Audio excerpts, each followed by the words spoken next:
तो बिहार का पहला परिणाम आ चुका है। पहला परिणाम जेडीयू के खाते में गया है।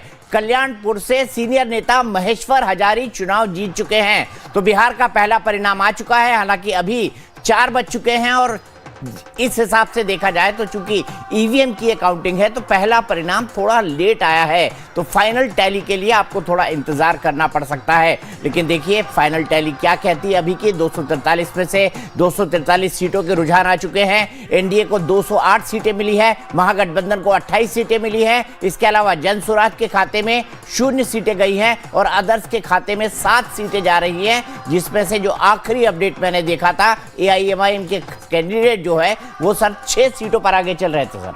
दिलीप सर 6 बिल्कुल 6 सीटों पे ही आगे चल रहे हैं। अच्छा ठीक है। तो अब जो परिणाम आया है 2 सीटों में जीत चुकी है जेडीयू। बिहार की 2 सीटों का रिजल्ट आया है। दोनों सीटें जेडीयू ने जीती है। कल्याणपुर और अलौली सीट पर जेडीयू की जीत हुई है।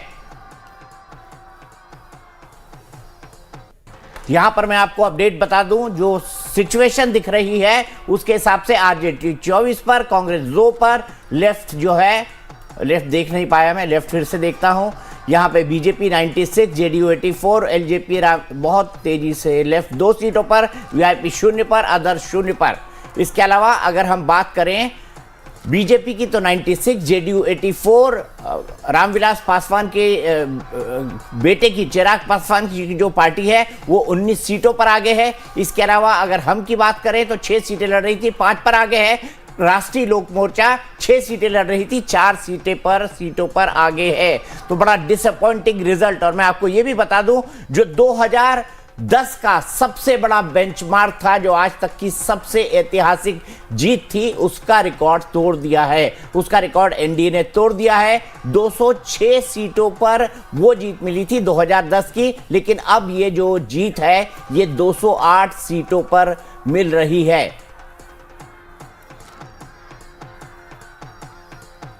ठीक है। तो हक साहब मेरे साथ, इमरानुल हक साहब मेरे साथ आरजेडी से जुड़ गए हैं। मेरे साथ वरिष्ठ पत्रकार, वरिष्ठतम पत्रकारों में एक संतोष भारती जी जुड़े हुए हैं। मेरे साथ गोविंद सिंह जी जुड़े हुए हैं। मेरे साथ संजय झा जी भी जुड़े हुए हैं। मेरे साथ मेरे editor in chief Dilip Singh ji भी जुड़े हुए हैं। सबसे पहले शुरुआत करता हूं हक साहब आपसे। ये क्या हो गया? सोचा भी नहीं होगा आपने तो ऐसा। देखिए, जनता के डिसीजन को कभी भी नकारना नहीं है जनता ने, लेकिन जो जमीन पर दिखा और जो रिजल्ट अभी रुझानों में, अभी तो फाइनल आया नहीं है रिजल्ट, और जब फाइनल आ जाएगा तो इसके ऊपर